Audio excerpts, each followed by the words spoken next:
বন্ধুরা, আজ আমরা এই ভিডিওতে শিখব কিভাবে ম্যাজেন্টো দ্বারা তৈরি করা কোনো ওয়েবসাইটে প্রোডাক্ট লিস্টিং বা প্রোডাক্ট আপলোডিং এর কাজ করতে হয়। এটি খুবই সহজ, একবার হয়তো আপনারা দেখলেই নিতে পারবেন, আর যারা একবারে বুঝবেন না তারা ভিডিওটি বারবার দেখে নেবেন। ম্যাজেন্টো হচ্ছে ই কমার্স ওয়েবসাইট তৈরি করার জন্য খুব জনপ্রিয় একটি সিএমএস। তো এই ম্যাজেন্টো দিয়ে প্রোডাক্ট আপলোডিং করার জন্য আমাদেরকে প্রথমে লগ ইন করতে হবে সাইটের ব্যাক এন্ডে। আমরা লগ ইন করছি, এখানে লগ ইন করা হয়েছে আমাদের অলরেডি।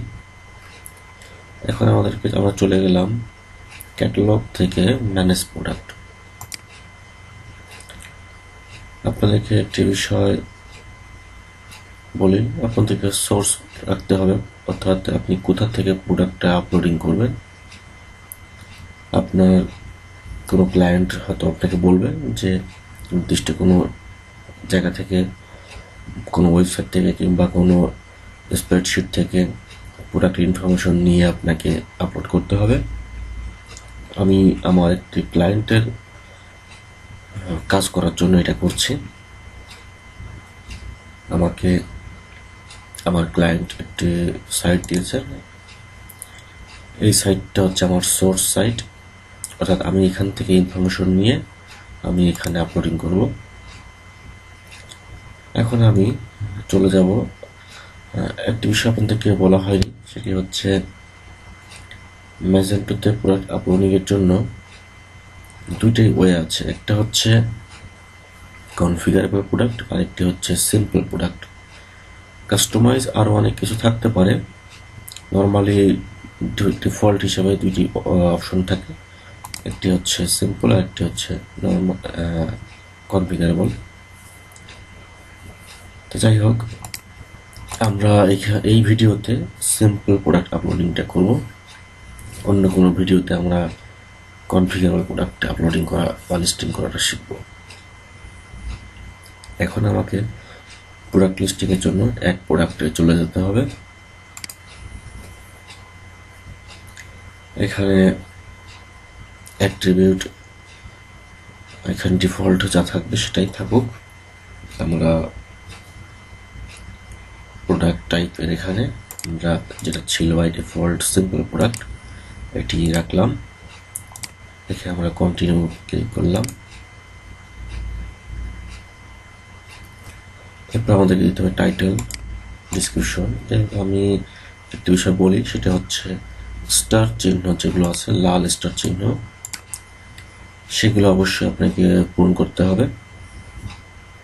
নেম অর্থাৎ টাইটেলটা আমরা দেব আমাদের এখান থেকে, সে সোর্স সাইট আছে সেখান থেকে কপি করে নিয়ে আমরা এখানে দিব। আমরা এই টাইটেলটা মেটা ইনফরমেশনও এটি দিয়ে দিই, এটি এসইওতে কাজে লাগবে। এরপর আমরা হচ্ছে ডিসক্রিপশনে গেলাম, ডিসক্রিপশনটা কপি করে, আমি মাঝে কিবোর্ড ইউজ করি কপি করার জন্য।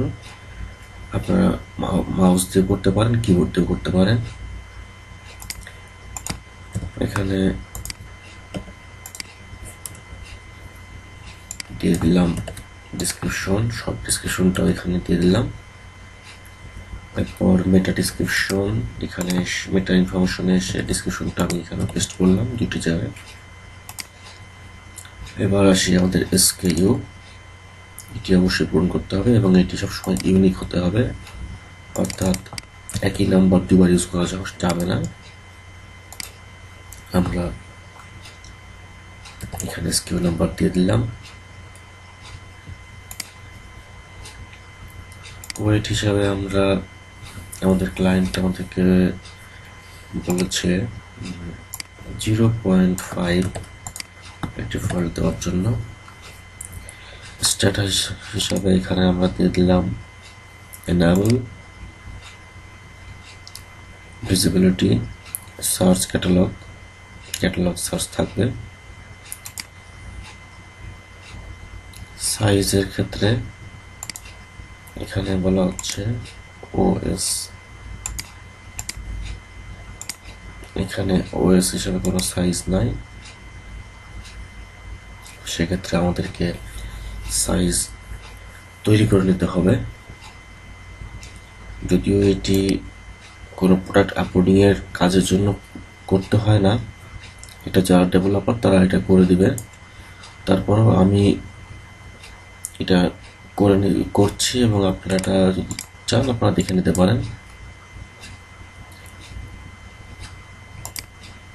কিভাবে সাইজ অ্যাড করতে হয়।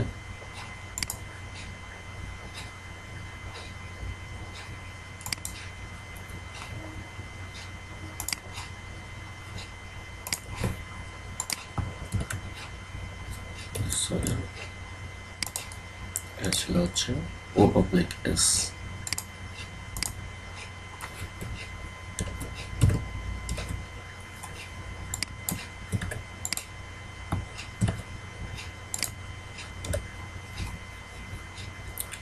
আমরা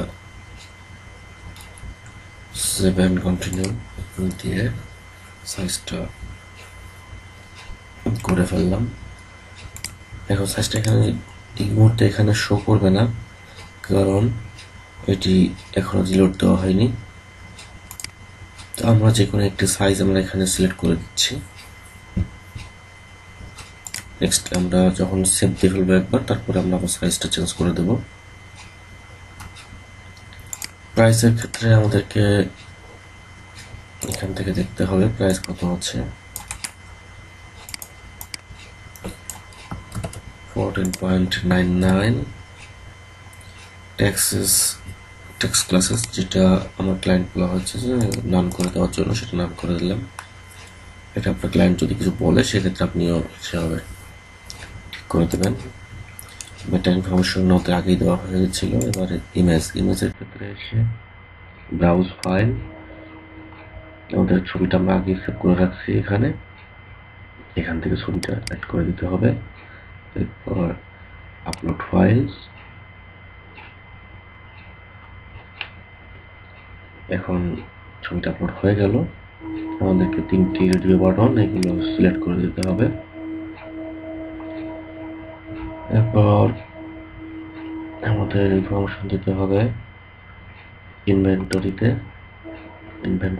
কোয়ান্টিটি আমরা 100 করে দেবো। আমাদের ক্লায়েন্ট বলেছে সবগুলো প্রোডাক্ট 100 করে দেওয়ার জন্য। আর এখানে স্টক অ্যাভেলেবিলিটি অবশ্যই আপনাকে ইন স্টক দিতে হবে, নাহলে প্রোডাক্ট শো করবে না। এবার যদি অপশন থাকে আপনার সাইটে, তাহলে আপনি এটা দিয়ে দিবেন। মেইন ওয়েবসাইট আমার এখানে আছে, তাই আমি দিলাম। ক্যাটাগরিটা হবে হচ্ছে গাইজ কেয়ার। মোটামুটি আমাদের সমস্ত কিছু হয়ে গেছে। এখন আমরা প্রোডাক্টটিকে 7 কন্টিনিউ দিই।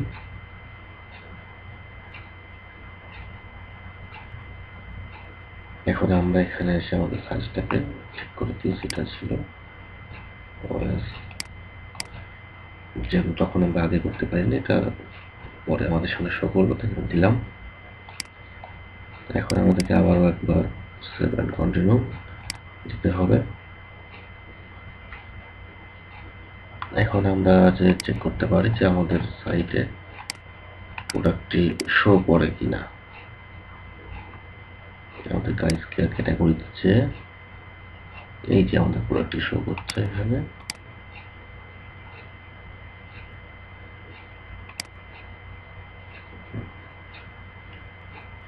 শো করছে, এই তো হয়ে গেল আমাদের সিম্পল প্রোডাক্ট এন্ট্রি করা ম্যাজেন্টোতে। আশা করি সবার কাজে লাগবে বিষয়টি। ধন্যবাদ সবাইকে।